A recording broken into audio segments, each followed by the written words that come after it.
সুপ্রিয় শিক্ষার্থীবৃন্দ, আসসালামু আলাইকুম।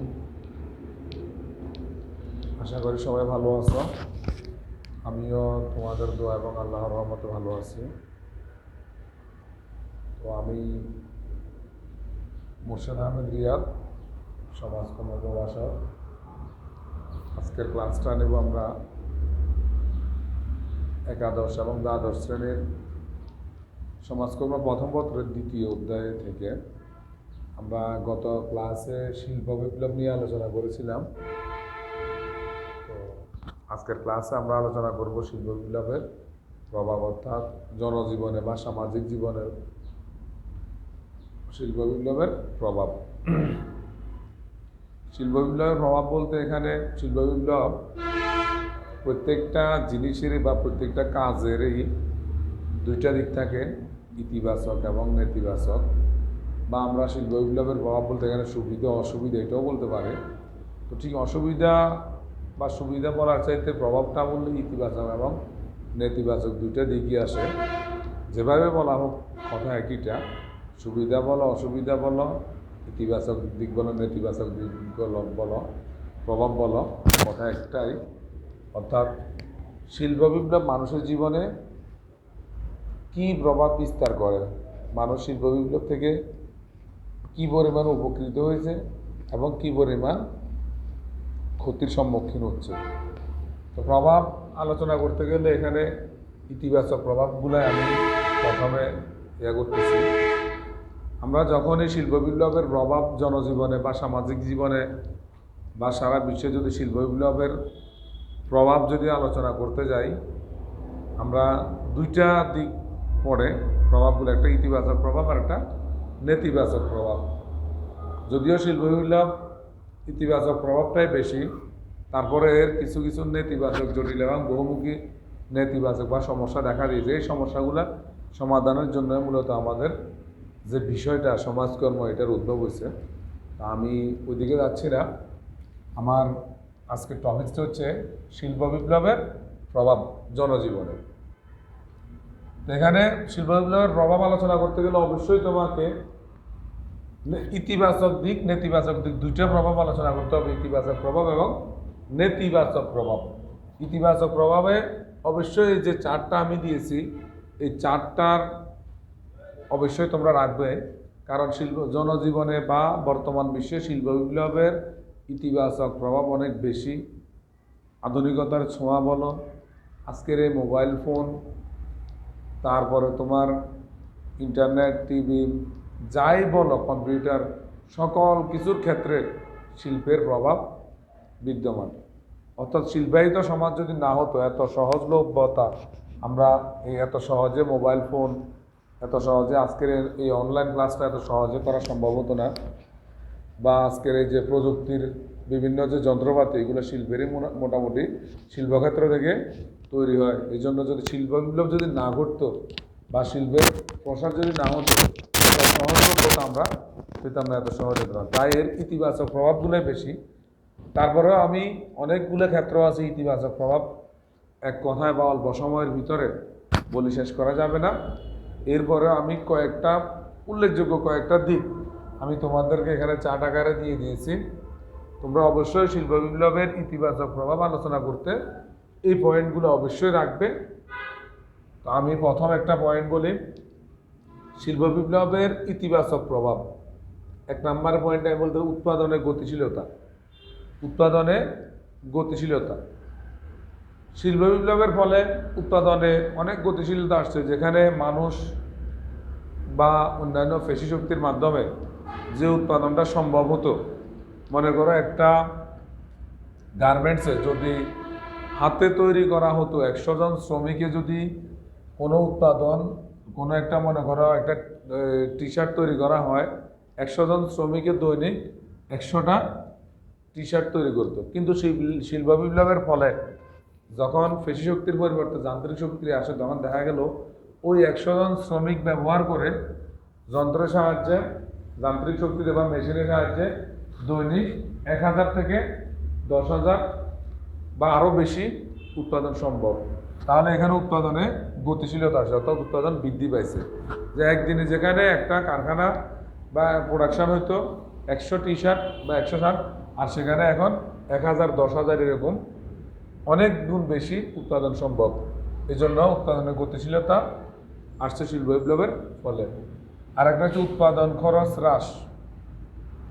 উৎপাদন খরচ হ্রাস, তাহলে আমরা আগের পয়েন্ট থেকে আমরা বলতে পারি শিল্প বিপ্লবের ফলে উৎপাদনে খরচ অনেক কমে গেছে, অনেক কমে যায়। যেখানে ওই যে 100 জন শ্রমিকে একদিনে 100টা শার্ট তৈরি করতো, সেখানে যদি 100টা শার্ট, যেখানে 100 জন শ্রমিকের মজুরি যদি দৈনিক 500 টাকা করে হয় 50,000 টাকা, তাহলে 50,000 টাকা দিয়ে তৈরি হতো 100টা শার্ট। কিন্তু এখন 1000টা শার্ট তৈরি করাতে ঠিক 50,000 টাকা, শ্রমিক 100 জন, কিন্তু শার্ট তৈরি হচ্ছে 1000 পিস। এই জন্য এখানে উৎপাদনে অনেক খরচ, উৎপাদন খরচ হ্রাস পাইছে, অনেক টাকা হ্রাস পায়, এবং এই জন্য উৎপাদন খরচটা কমে গেছে।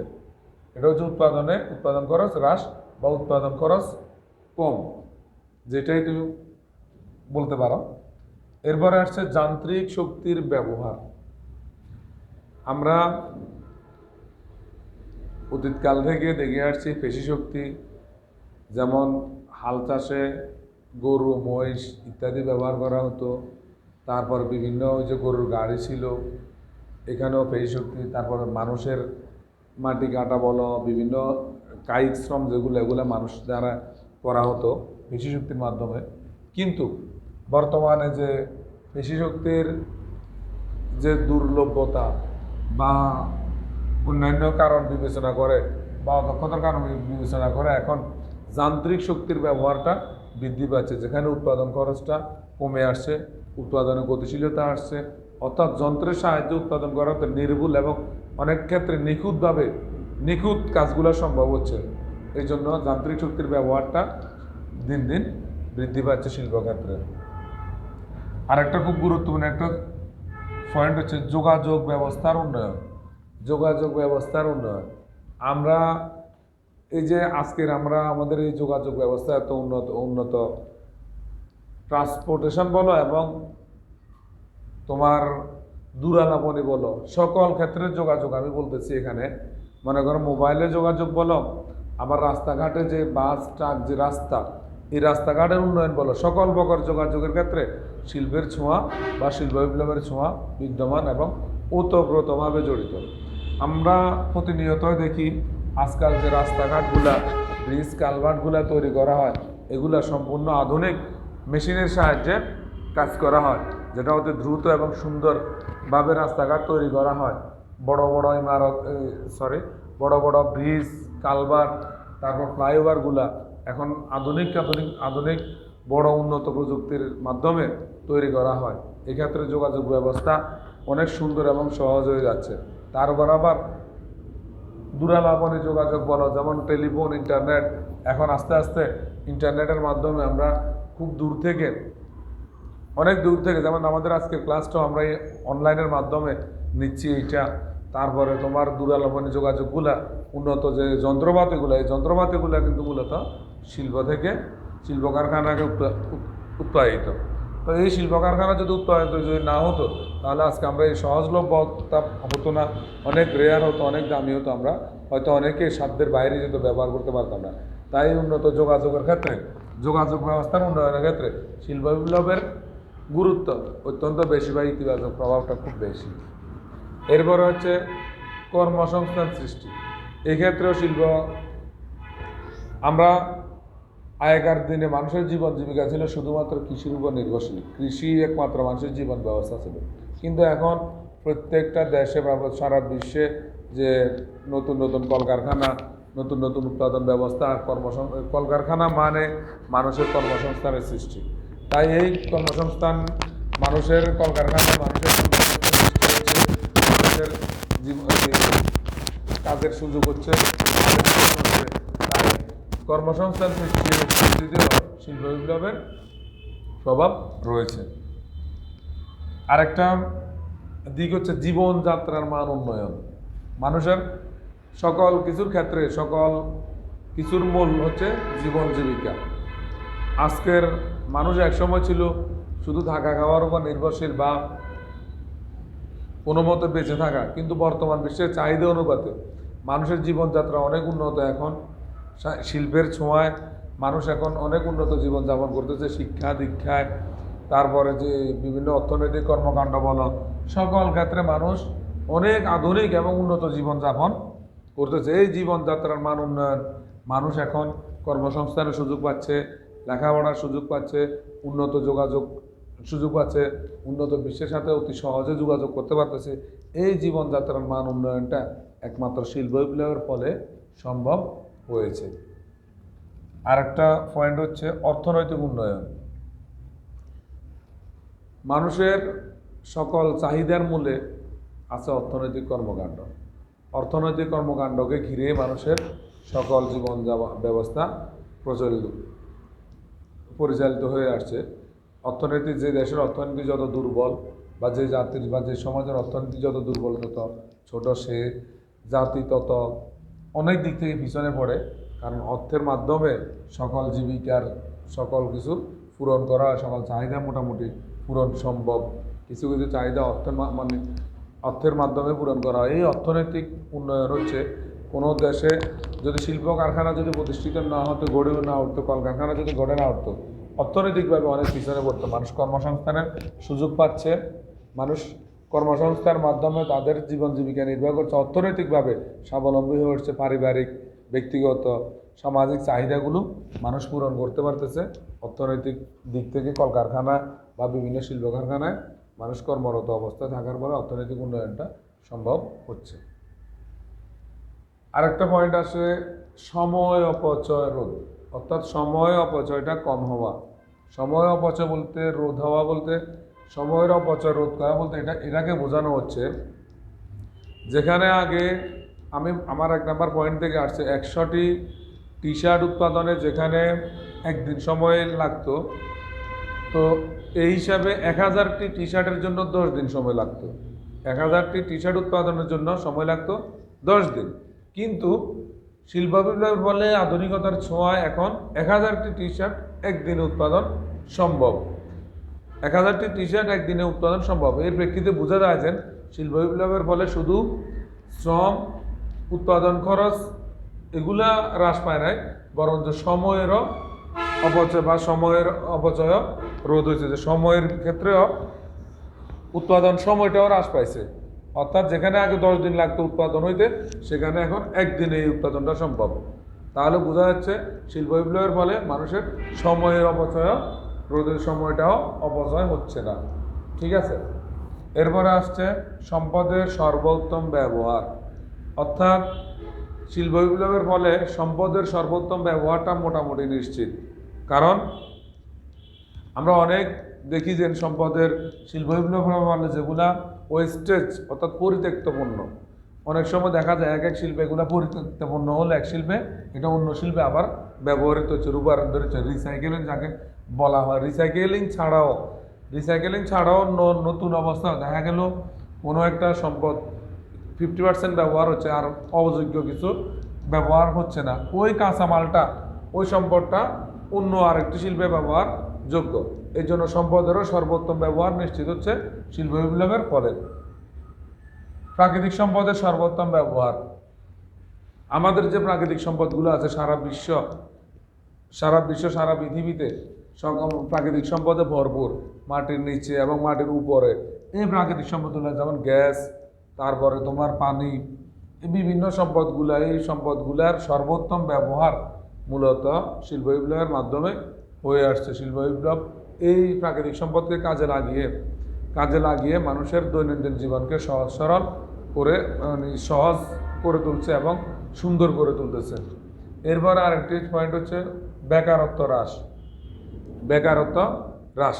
শিল্প বিপ্লবের ফলে যে কলকারখানা সৃষ্টি হচ্ছে, এই কলকারখানায় মানুষ তাদের কাজ করার সুযোগ পাচ্ছে, কর্মসংস্থান সৃষ্টি হচ্ছে, এতে বেকারত্ব হ্রাস পাচ্ছে। তারপরে হচ্ছে শ্রমের মূল্য। মানুষ আগে থেকে কৃষিতে কাজ করতো, কোনো জায়গায় কাজ পাইতো বা পাইতো না, ঠিকমতো মজুরি পেত না। কিন্তু শিল্প কারখানার ফলে মানুষ যে শ্রম দিচ্ছে, মানুষের কায়িক শ্রম হচ্ছে, এই শ্রমের মূল্যটা শিল্প কারখানার মাধ্যমে মানুষ পাচ্ছে নির্দিষ্ট হারে, তারা তাদের শ্রমের মূল্য পাচ্ছে। কর্মঘণ্টা হিসাব করে যে যত ঘন্টা কাজ করে বা যে সময় কাজ করে ওই সময়ের ভিতরে সে তার শ্রমের মূল্যটা পেয়ে যাচ্ছে। তো শিক্ষার্থীরা, তোমরা আশা করি শিল্প বিপ্লবের ইতিবাচক প্রভাবগুলো সম্পর্কে এর মধ্যে কিছুটা ধারণা তোমাদের হয়েছে। তারপরে শিল্প বিপ্লবের ইতিবাচক প্রভাব জনজীবনে অনেক অনেক ক্ষেত্রে আমি বলে শেষ করতে পারবো না, কারণ শিল্পায়নের ফলে অর্থাৎ শিল্প বিপ্লবের ফলে পুরা জনজীবন সারা বিশ্বের মানুষের বা বিশ্বের চেহারাটা অন্যরকম একটা পরিবর্তন আসছে। এই শিল্প বিপ্লবের ইতিবাচক প্রভাব জনজীবনে অনেক। আমি নেতিবাচক প্রভাবটাও তোমাদেরকে দেখাচ্ছি। প্রিয় শিক্ষার্থীবৃন্দ, আমরা শিল্প বিপ্লবের ইতিবাচক প্রভাবগুলো ইতিমধ্যে দেখেছি। তো নেতিবাচক কিছু প্রভাবও আছে, প্রত্যেক কাজের একটি নেতিবাচক বা খারাপ দিক থাকে।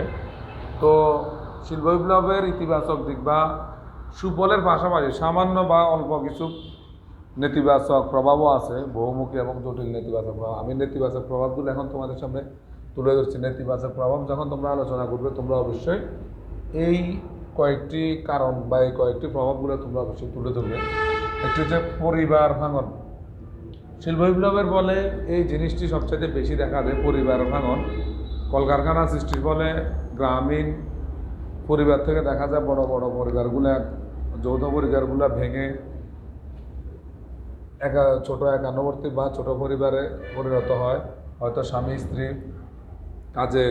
শহরে কাজে আসে, সেই জন্য পরিবারটা ভেঙে যায়।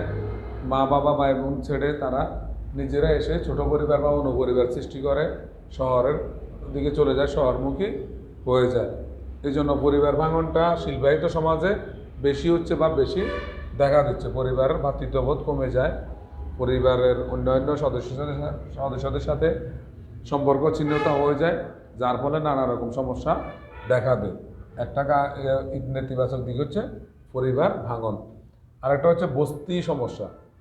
এই শিল্পায়িত সমাজের অন্যতম গুরুত্বপূর্ণ একটা সমস্যা হচ্ছে বস্তি সমস্যা, যা পরিবেশের জন্য অত্যন্ত হুমকি স্বরূপ। বস্তি সমস্যার মাধ্যমে পরিবেশ বিভিন্ন দূষণ, বিভিন্ন রকমের সমস্যা দেখা দেয়। বস্তি সমস্যা, বস্তির থেকে বিভিন্ন অপরাধ প্রবণতা, এই পরিবার ভাঙনগুলো, যে পরিবার ভাঙন থেকে মূলত বস্তি সমস্যা দেখা দেয়। ওই গ্রাম থেকে আসা বা বিভিন্ন উদ্বাস্তু লোকেরা এই যে শহরে কাজের সন্ধানে এসে বস্তিতে এসে স্থান হয়, বস্তি সমস্যা দেখা দেয়। এরা বস্তিতে স্বল্পনিম্ন আয়ে বস্তিতে বসবাস শুরু করে, যার ফলে বস্তিতে নানা রকমের সমস্যা দেখা দেয়। পরিবেশ দূষণ, তারপরে অস্বাস্থ্য, নোংরা পরিবেশ, যা অত্যন্ত হুমকি জনজীবনের জন্য, মানব জীবনের জন্য। এরপর আরেকটা সমস্যা, একেবারে অত্যন্ত জটিল একটি সমস্যা হচ্ছে শিশু শ্রম। কলকারখানা সৃষ্টি হওয়ার ফলে কলকারখানা যখন শ্রমিকের অভাব দেখা যায় বা কম দামে, কম মূল্যে শ্রম, অত্যন্ত কম দামে শ্রম পাওয়া যায় শিশুদেরকে খুবই কম দামে ব্যবহার করা সম্ভব, অল্প সহজে তাদেরকে পাওয়া যায় কম মূল্যে। যা এই শিশু শ্রম সমস্যাটা একটা দেশের জন্য, একটা জাতির জন্য অনেক হুমকি স্বরূপ, কারণ আজকের শিশুরাই আগামী দিনের ভবিষ্যৎ। কিন্তু এই শিশুরা সহজে বা অল্প কিছু টাকার জন্য আমাদের অধিকাংশ পরিবার, মা বাবা যাদের অভাবের সংসার, সেই জন্য ছোটো ছোটো শিশুদেরকে বিভিন্ন কলকারখানাতে কাজে পাঠিয়ে দেয় এবং এই শ্রমের মাধ্যমে, শিশু শ্রমের মাধ্যমে তাদের অল্প পারিবারিক পরিবার অভাব পূরণ করে। কিন্তু এই সমস্যাটা, এই শিশুরা যদি লেখাপড়া করতো বা তাদের লেখাপড়া করে উন্নত জীবনযাপন করতে পারতো, কিন্তু শিশু শ্রমের সহজলভ্যতার কারণে, অর্থাৎ শিল্প কারখানার সহজলভ্যতার কারণে মা বাবারা অতি সহজে তাদেরকে স্বেচ্ছায় শিশু শ্রমে উদ্বুদ্ধ করে, নিয়োজিত করে। এই জন্য শিল্প বিপ্লবের আরেকটি গুরুত্বপূর্ণ নেতিবাচক প্রভাব, অত্যন্ত উল্লেখযোগ্য, গুরুত্বপূর্ণ উল্লেখযোগ্য নেতিবাচক প্রভাব হচ্ছে শিশু শ্রম। আমরা আরও একটি সমস্যা এখানে দেখতে পাচ্ছি, নগরায়ন জনিত সমস্যা। অর্থাৎ মানুষ যখন ওই যে গ্রামীণ থেকে এই যে পরিবার ভাঙন, আমি আগেই বলছি গ্রাম থেকে নগরায়ণ বলতে ওই ইয়াটাকে বোঝায় যে আস্তে আস্তে মানুষের শহর থেকে গ্রামে বা গ্রাম থেকে নগরে বা শহরে বসবাস করার যে প্রবণতা, এটা হচ্ছে নগরায়ণ। এই প্রবণতাটা হচ্ছে নগরায়ণ, অর্থাৎ মানুষ যখন অতিরিক্ত কোনো শহরে বা স্থানে ধারণ ক্ষমতার অধিক জনগণ যখন চলে আসে, ধারণ ক্ষমতার অধিক জনগণ যখন আসে, তখন সেখানে অবশ্যই সমস্যা দেখা দিবে। এই নগরায়ণজনিত সমস্যা বিভিন্ন রকমের আবাসন সমস্যা দেখা দিবে। তারপর নগরের যে সমস্যা, এই যে সুবিধাগুলা, যেমন সিটি কর্পোরেশন সুবিধা বা বিভিন্ন পৌরসভার যে সুবিধাগুলো, এই সুবিধাগুলা প্রয়োজনের তুলনায় তখন অপ্রতুল হয়ে যায়। মানুষের তুলনায় তখন সুবিধার তুলনায় মানুষ বেশি হয়ে যায় বা মানুষের তুলনায় সুবিধা কম হয়ে যায়। এতে করে বিভিন্ন রকমের সমস্যা দেখা দেয়। আর এটা হচ্ছে বেকার সমস্যা সৃষ্টি। তোমরা বলতে পারো, স্যার একটু আগে আপনি যখন শিল্প বিপ্লবের প্রভাবে, ইতিবাচক প্রভাবে আপনি বলছিলেন বেকার সমস্যা হ্রাস, আর এখন বলতেছেন বেকার সমস্যার সৃষ্টি, তাহলে এটা কি কেমনে সম্ভব? এটা কি কথা?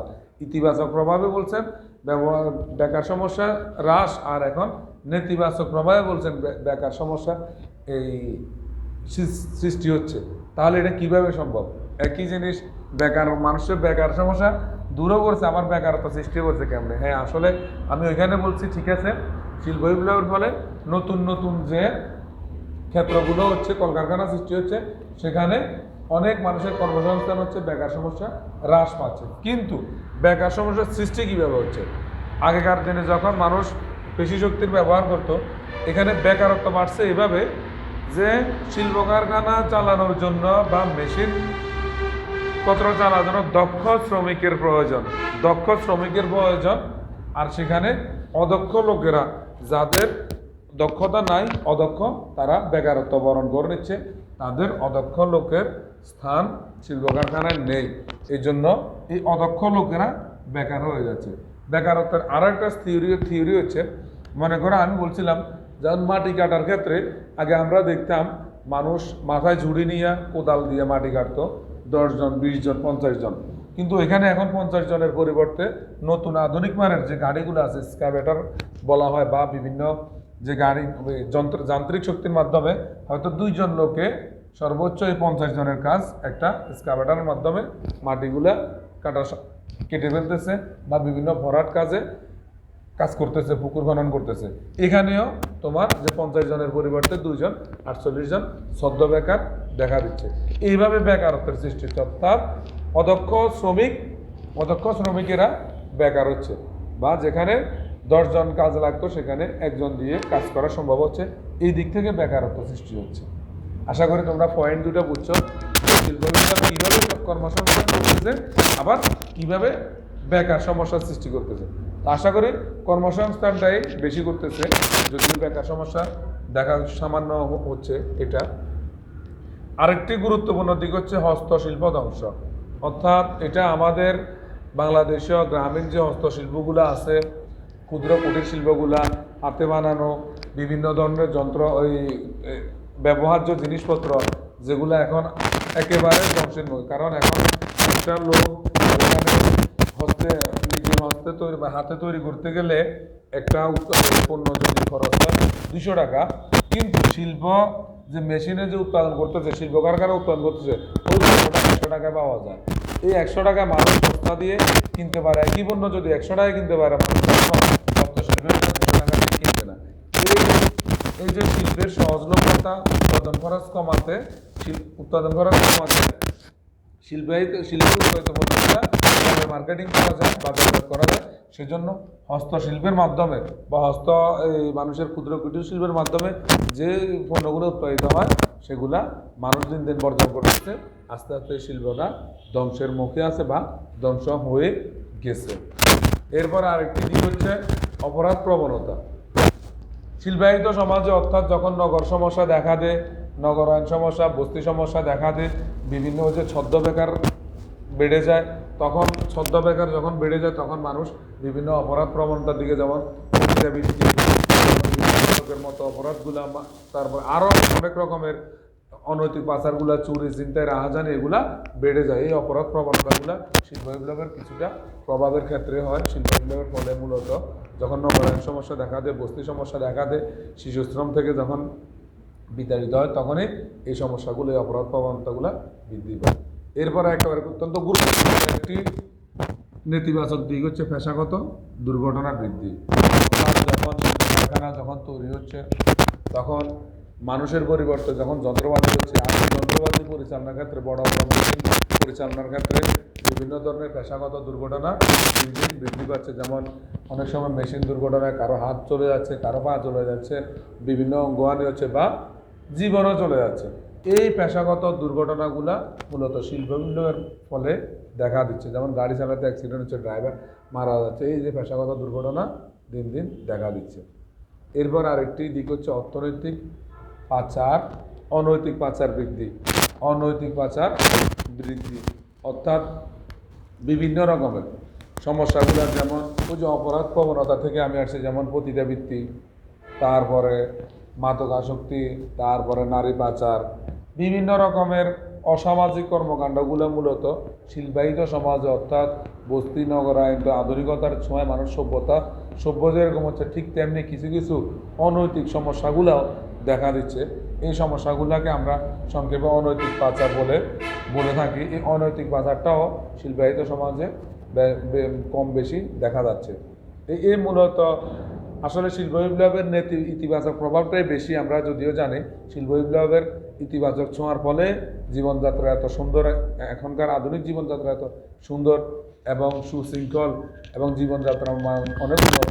তারপরে শিল্প বিপ্লবের এই দু একটা নেতিবাচক প্রভাবগুলো দেখা দেয়, জটিল এবং বহুমুখী। এই নেতিবাচক প্রভাবগুলো মূলত দূর করার জন্য সমাজকর্মের উদ্যোগ। তো শিক্ষার্থীবৃন্দুরা, আশা করি তোমরা শিল্প বিপ্লবের ইতিবাচক এবং নেতিবাচক প্রভাবগুলো বুঝতে পেরেছ বা দেখতে পেরেছ। তোমরা যখনই শিল্প বিপ্লবের প্রভাব আলোচনা করতে বলবে বা সুবিধার সঙ্গে লিখতে বলবে, তোমরা এই পয়েন্টগুলো অবশ্যই রাখবে। আর যদি আরেকটি প্রশ্ন এখানে, যদিও আমাদের একটি প্রবলেম না, শিল্প বিপ্লবের গুরুত্ব যদি বলা হয় শিল্প বিপ্লবের গুরুত্ব লেখো, তো আমি আশা করি তোমাদেরকে আর বলে দিতে হবে না। শিল্প বিপ্লবের যে ইতিবাচক যে দিকগুলো আছে, এগুলাই আসলে শিল্প বিপ্লবের গুরুত্ব। তো আমার আজকের এই আলোচনা এবং এই আলোচনার আজকের ক্লাস থেকে আমরা শিল্প বিপ্লবের গুরুত্বটা আসলে ব্যাখ্যা করতে পারবো। তারপরেও আমি বলে দিচ্ছি যে শিল্প বিপ্লবের যে ইতিবাচক দিকগুলা আমি আজকে এখানে চার্টে তোমাদেরকে দেখিয়েছি, এই ইতিবাচক দিকগুলোই মূলত আসলে শিল্প বিপ্লবের গুরুত্ব আলোচনা করতে তোমরা লিখতে পারবা। আমি বারবারই বলছি যে জনজীবনে শিল্প বিপ্লবের গুরুত্ব অপরিসীম। শিল্প বিপ্লব ছাড়া আজকের এই আধুনিক জীবনযাত্রা সম্ভব হতো না। তো সবাই আল্লাহর কাছে দোয়া করে সবাই সুস্থ থাকবা। ইনশাআল্লাহ দেখা হবে আগামী ক্লাসে। অবশ্যই স্বাস্থ্যবিধি মেনে চলবে, নিজে চলবে এবং অন্যকে মেনে চলতে উদ্বুদ্ধ করবে। আল্লাহ হাফেজ।